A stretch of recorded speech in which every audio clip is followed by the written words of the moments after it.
So at my job with Children's Services, I assist with entering CarePortal requests, which was something new at the time a few years ago that the agency has begun using as a resource. And I had a time where I was able to put in a request for a youth that we had custody of, and we were preparing her for independent living, so she would have been aging out of the system.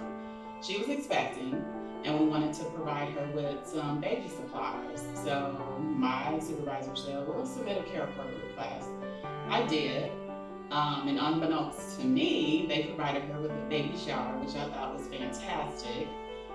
One of the first CarePortal experiences I had was responding to a request for a crib for a young lady who was aging out of foster care herself. When we met Mikesha, she already had a heart to be a good mom with a stable family. And so we invited her to church with us on Sunday mornings, and she quickly started making friends. It felt like the most natural next step in the world to just throw a party or a baby shower instead of just dropping off a crib. The more our friendship grew and the more we got to know each other, the more clear it became that she needed more than just a pile of cute baby things. Our girl needed a sounding board for concerns and advice and encouragement and discipleship. She needed relationships as much or more so than she needed stuff. So I remember when I was on staff at my home church and my wife was telling me about this amazing baby shower that our church was throwing. But come to find out that the baby shower came about through a CarePortal connection that we had at my home church. And so as I began to learn more about CarePortal, I began to see that, oh my goodness, this ministry actually has a significant impact in the lives of people. About a year or so later, she got into her own place and she needed some items. So we thought, okay, we'll put a CarePortal request in again. Unbeknownst to me, people that had answered that CarePortal request had maintained contact with her, had been in relationship with her, had been a support for her, and they gladly picked up to help her to get into some items for her new place. And the church stepped up in a lot of ways. We started with small groups and driver's lessons. We even paid for car repairs later on. We helped her move a couple of times, and we even upgraded that original crib to a toddler bed. Basically, we just tried to wrap around her and fold her into the family the best we could. Somewhere along the line, Mikesha radically surrendered her life to the Lord.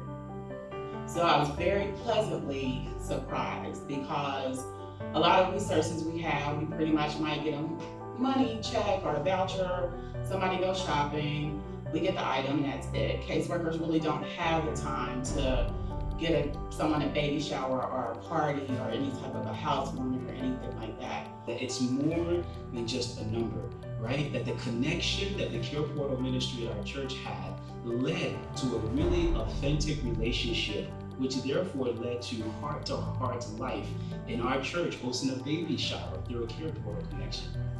And somewhere along the line, Mikesha radically surrendered her life to the Lord. And can I just brag on her for a second? She is on the dean's list in college. She receives recognition and awards right and left. She holds down a job. She mothers a 3-year-old, all while leading an advocacy group for youth aging out of care. Currently, she's planning her wedding. She just got engaged to an amazing ministry leader at her church named Isaac. And God knew these two inside and out. I can't wait to see what He does through their partnership when He joins them.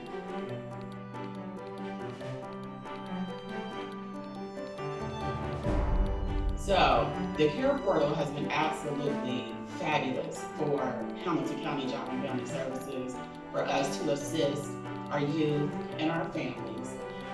Because even though it's cases and it's numbers, caseload size, every case is more than a number. Like, there are people and families and children behind those case numbers that we care very deeply about.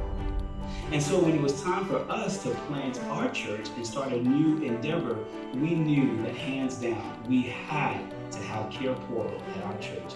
And so I'm so pleased to say that right now at our young church plant, CarePortal is a vital part of our ministry. And so once a month within our communities, we plan to go out and meet any CarePortal connection that's within our community. So if we see that there's a request that comes up, we're able to meet that need within the community. And as we begin to do this over the months, 19 months actually, we've realized that CarePortal for us, it's more than just a number. God blessed Micaiah with the missing piece of her family, and he blessed us with the missing part of ours. When I first responded to that original CarePortal request, I thought, I have what she needs. It's as simple as that. What I didn't see at the time was God's elaborately orchestrated plan for both of us. I had no idea how much I needed her and how much we needed her. The body of Christ was incomplete without her. Without the CarePortal platform, I may never have met Micaiah. She likely never would have met Isaac. And who knows what joy we may have missed out on. Loving and knowing this one beautiful girl has changed everything about my personal ministry. When I meet a family through CarePortal now, I no longer look at it as I have what they need scenario.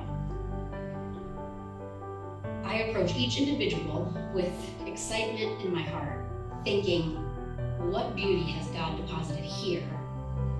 What is he up to and how can I join him? Because I'm convinced that we're all blessed by the connection. There are gifts and treasures hidden in the heart of every child that we serve. And the body of Christ is incomplete without them. We at CarePortal talk a lot about the circles of care. The child's at the center, wrapped in a healthy family, surrounded by a life-giving church, supported by a thriving community. But sometimes I see that graphic almost in reverse, as if it's a shockwave pattern. Every time we impact the life of a child, their gifts and strengths are activated first to influence their family, then to offer up to the church, and then to pour out into the community. I see that number of children served as a number of impact zones, or a number of lights turned on in the darkness. We can count them up, but there's so much more than a number.